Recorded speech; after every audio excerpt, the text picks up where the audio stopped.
Greetings. Do without wilt should be the whole of the law. I'm Lexi Eve, and welcome back to another Walk Magic video. Today, we'll be exploring the topic of magical mottos. Before we begin, I just want to mention, once again, we're just under 2 weeks away from the spring equinox, and we're about 130 subscribers away from 1K. If we make it to 1,000 subscribers in the next 2 weeks, I'm going to be giving away free 2/5 scale Stele 666 replica. I cut the wood by hand, I hand paint them, all details are based on the original stele.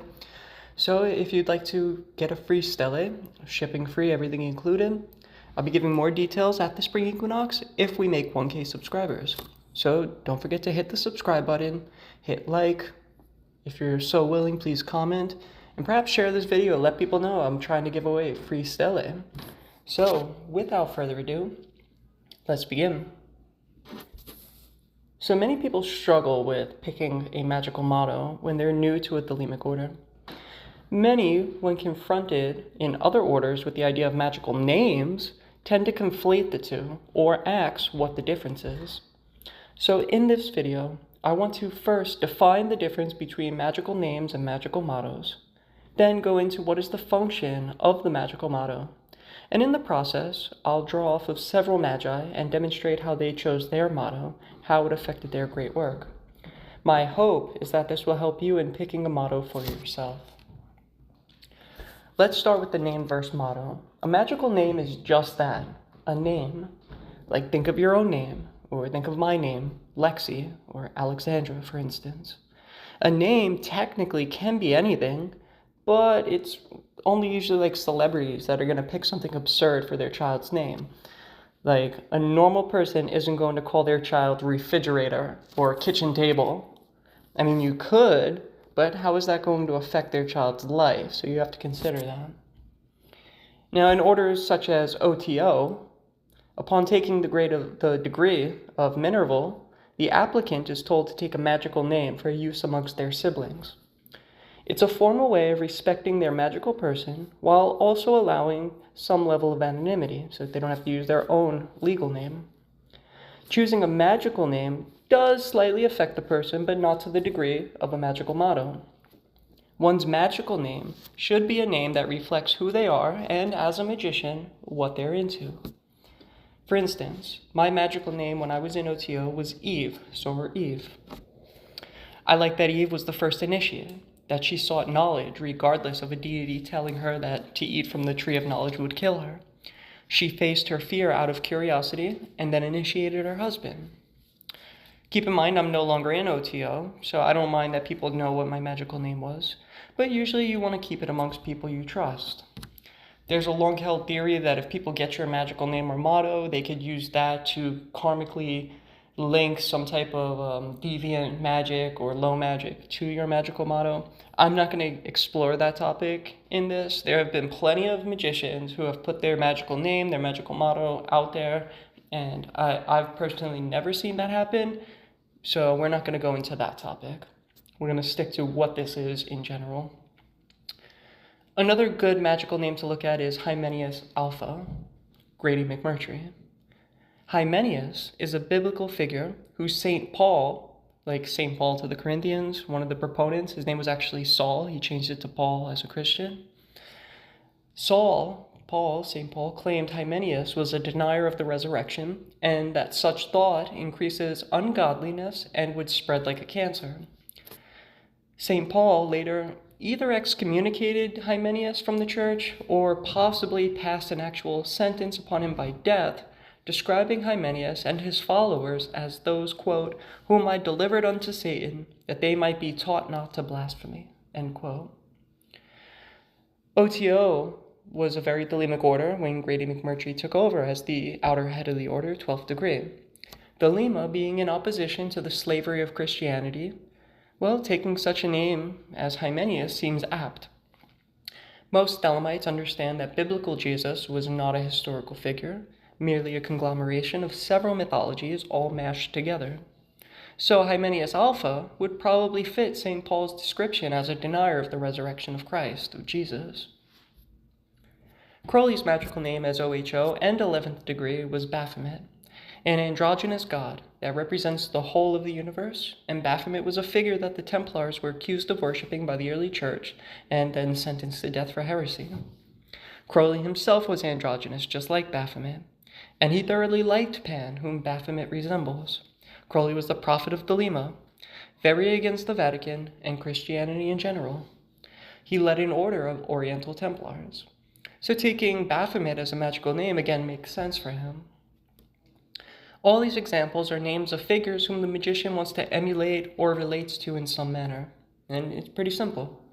You could also take gematria into account, but it isn't as important as in the magical motto. Crowley definitely regarded gematria for Baphomet, seeking a way to spell it with 8 letters to signify Binah. Saturn, Pan, Satan, etc. I don't know if Hymenius Alpha really got into the gematria of his name. It's a very long word, so the longer words are, the more their numerical value under gematria is going to be. Makes it a little bit harder, especially when you're using Latin as opposed to Greek or Hebrew or Arabic words, to get the gematria accurately. So that's a magical name. It's something that I'm into this, and I want this figure, I want to take that figure's name or that name of, whatever it is. Flaming Sword could be a magical name, things like that. Something that you want to emulate as a magician. Now for mottos. A motto is literally, by definition, a saying with some unique meaning, usually to live by. For example, 1 step at a time, no pain, no gain, 1 day at a time. Those are mottos. They're sayings. Now add a magical component to them. Frater perdurabo, he who will endure to the end. This is a saying about this magician and relates to his great work, that which will propel him towards attainment. The magical motto binds the person to it and must be fulfilled. Crowley would have to perform the great work to the umpteenth degree, whether this incarnation or the next. And there's no getting out of a motto once it's taken. You can change your motto based on new self-knowledge with each grade you take in an order, but the previous motto is still going to be with you, just like your past experiences are always with you. They shape you, are karmically bound to your soul. Magical names are usually reserved for fraternal orders, where the goals are mostly social. Magical mottos are usually reserved for Golden Dawn style orders, where the goal is strictly to learn and perform the great work, namely union with the highest and the betterment of mankind. Fraternal orders, like, say, Freemasonry or OTO, you're not ascending the tree of life, where in Golden Dawn, like AA-style orders, your work is based on the tree of life, beginning at Malkuth, the closest to physicality on the tree of life, and you're trying to ascend back up to Kether through each grade, and each grade corresponds with the next Sephiroth. So with Crowley's Perdurabo magical motto, he who will endure to the end, Crowley had a grand cross in his chart. This astrological occurrence generally makes it very difficult for people to follow through on long-term goals. A grand cross is when you have 4 or more planets 90 degrees apart from each other. So say you have 4 planets, they would be several houses over, 90 degrees to the next planet, 90 degrees to the 3rd planet, 90 degrees to the 4th planet, and you could literally trace a cross on their chart. So it makes it very hard to follow through on long-term goals. But if they actually do a lot of self-work, they could be kind of destined for some kind of greatness. So it has a lot of energy behind it. In fact, if you read any biography about Crowley, it's usually mentioned that he would try many different fields, get pretty good at them, and then quit, content to himself that he was the best. This went for poetry, painting, chess, and even mountain climbing. He was good in these fields, but he never followed through competitively. He always became content that he had reached some goal and then could not stomach getting any better. He constantly claimed he was lazy, yet he would spend days awake writing a single prose work. So I don't think it was that he was lazy. I think it was that he had a problem following through. And this even applied to the occult. There were many batches of dry periods where he would quit the great work altogether. But if the idea of a magical motto holds up, and that it binds you to fulfill it, well, in Crowley's case, something would always happen that sucked him back in and gave him some renewed force to continue onwards. He who will endure to the end, whether he liked it or not. I'll get into gematria later, but I want to mention now, with Perturabo, I don't know if Crowley even considered gematria. Usually when somebody's in their first grade in an order, they're not so savvy at Kabbalistic analysis, so I don't know if he took gematria into account of Perturabo. In fact, I've never seen anything written about that, and that's true for many magicians that are just starting out with their first motto. But as you get more advanced in the occult and you take higher and higher grades, you should really consider the gematria of your magical motto. It really affects a lot. I'll give you my first magical motto for an example and tell you how I chose it, or rather how it chose me.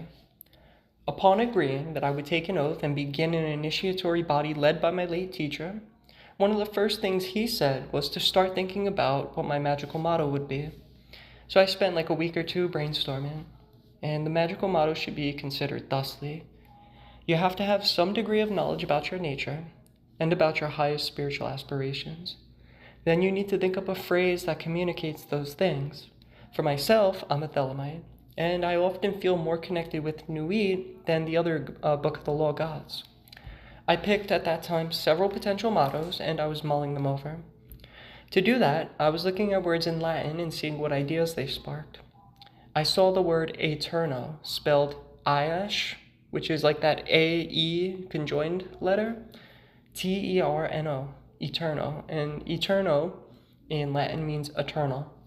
I changed the O at the end to an A, eterna. Then I thought, what about the eternal interests me? I next thought that our souls are particles of the divine light. That light, synonymous with the Ein Sof, is eternal. I'm from the eternal. I thought about that and I wrote out Sor Ab Eterno and translated it as sister from the eternal. Soror Ab Eterna, sister from the eternal. I sat there thinking and realized, well, if we're from the eternal, what are we doing by taking up the great work? We're trying to rise back up the tree and come back into union with the eternal. And it kind of clicked, like salve et coagula, or as Eliphas Levi said, quote, we have fixed the volatile, and now we must volatilize the fixed. In other words, we have materialized spirit, and now we must spiritualize matter, end quote. So I then realized, sister from the eternal as a motto implies that my highest aspiration is to come back into union with the divine. I wasn't completely sold at that time. In fact, it was a few days later that I had undergone a specific mandatory ritual led by my teacher with the archangels. And I had a conversation with Raphael, who spoke to me. He addressed me initially, quote, Soror Ab Eterna, is it? End quote. And I replied to him, yeah, I guess it is. After that ritual, I spoke with my teacher, and he said, well, if it's good enough that an archangel addressed you by it, then that sounds pretty good to me. So I took it, sister from the eternal, meaning one bound to attain union with it again. If I came from it, it is where I'm destined to return. I'll give one more example here. Charles Henry Allen Bennett of the Golden Dawn. Crowley considered him his first mentor. He was known by the motto, Yehi Aor, Hebrew for let there be light. See how that's not a name, it's a saying. But what does that imply magically? Let there be light. Brother, let there be light. Well, a few things. The most obvious is the light of the sun, the light of Kether, the light of the limitless, Ein Sof, the astral light, being bathed or surrounded by that light, letting that light shine through you and be ever present wherever he goes. It can also mean that he will radiate that light, that he'll be a conduit for it. And while he eventually gave up the occult for Buddhism, I'm sure that his followers in Asia and Europe would have attested to that light and that he was plugged in, so to speak. Less talked about was his first motto, Frater Voco, brother I invoke. Though voco has a lot of other Latin to English translations, call, summon, invite, name, term, demand, challenge, urge, be empty, be void, be available, be free, have leisure, have time. Voco can mean a lot of things. So that's actually a conundrum, as all of these definitions are going to affect him. Though taking a motto will immediately affect you based on your attention, So his intention was, brother, I invoke. I'm sure he meant it from the standpoint of theurgy, like invocations of deities, or I invoke the light. But the term I invoke isn't very specific about what he's invoking. So, I don't know, it's interesting. It's like, to me, it's no wonder he came to play around with Crowley and the Goetia so often. I invoke could mean I invoke gods, could mean I invoke darker things, lower things. The voco translation, be empty, also strikes me, as eventually he would move to Ceylon and take up Buddhism. One of the major themes you'll hear in Buddhist meditation is to make yourself be empty.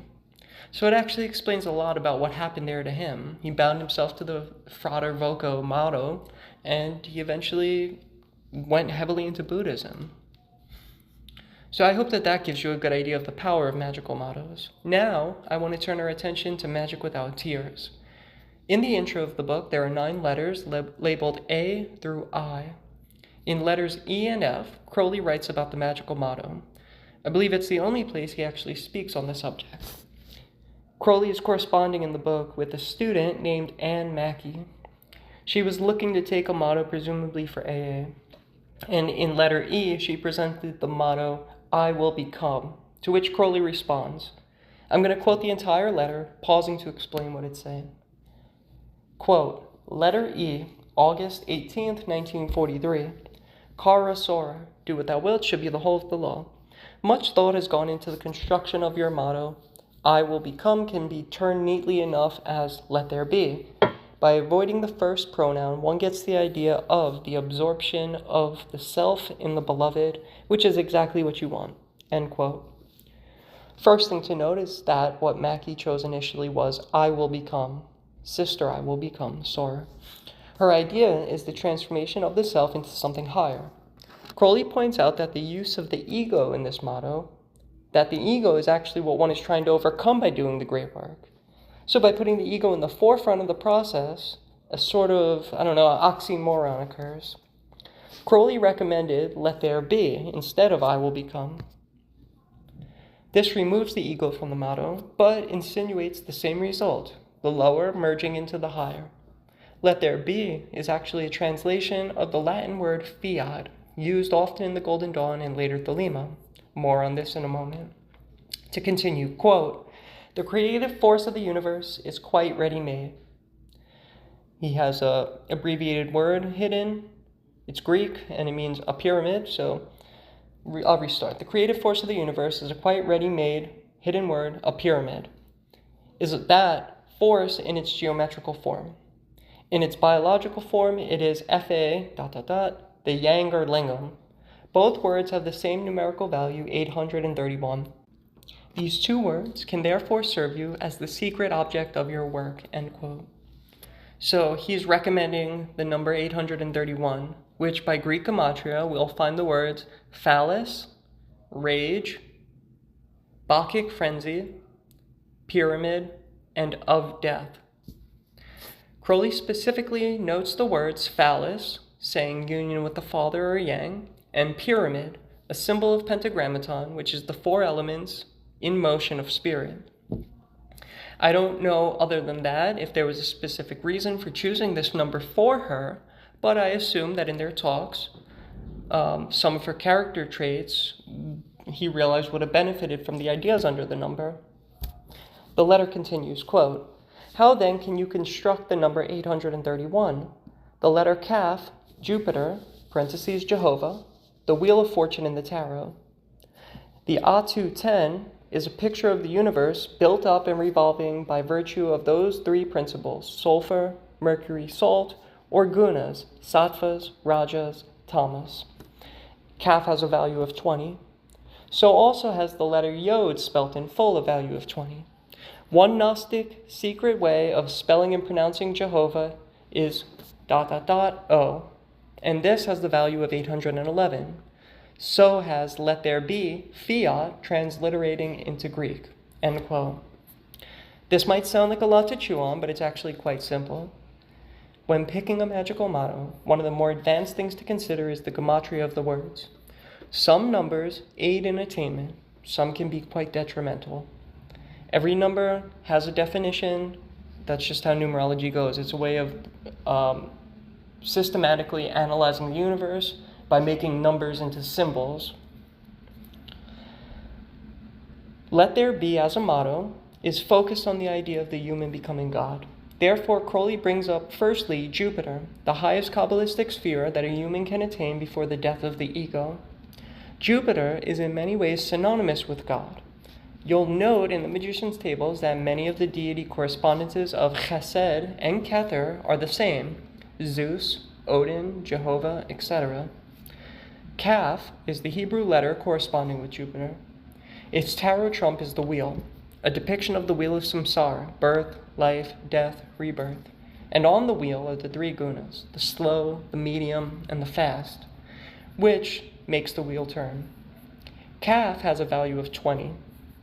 Also, the Hebrew letter Yod, the 10th Hebrew letter, Yod, also has a value of 20 when spelled in full, Yod, Vav, Daleth. So Yod, with a value of 20, carries over the idea of Jupiter from Kaf. They both have 20.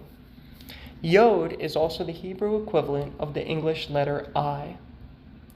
Jehovah, synonymous with Jupiter via the value of 20, is also synonymous with the Greek Iao, that Gnostic secret way of saying Yod-Heh-Vav-Heh or Jehovah. And Iao has a value of 811.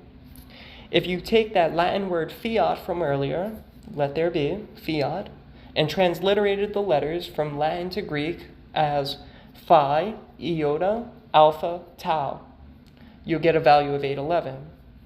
Fiat also has one other really cool trait, and that is from the Golden Dawn. It's that fiat is an acronym for the four elements: flatus, agua, ignis, and terra, air, water, fire, and earth. So fiat, let there be, becomes a glyph for Yod-Heh-Vav-Heh, Jehovah, the four elements. Let's close out the letter E. Quote, resuming all of these ideas, it seems that you can express your aspiration very neatly, very fully, by choosing for your motto the words fiat Yod. Love is the law, love under will, fraternally, 666. End quote. So in the end, Crowley recommended a much neater and Kabbalistically savvy motto, fiat Yod. Fiat being spelled in Greek and Yod spelled in Hebrew. Soror fiat Yod would translate as sister, let there be I, although Yod could also mean hand, like a fist. But in this case, he's using Yod as I. But wait, I thought that I, having the ego in the motto, would be a bad thing. Yeah, it would. And keep in mind, there's a definite difference between I, my body and mind, and I, the HTA or Godhead. Think of it like a lowercase I, my body and mind, and a higher letter, a capital letter I, the higher, the HTA Godhead. So that's the difference. The latter is implied here. Yod is an indicator of Kaf, Jupiter, Jehovah, Godhead.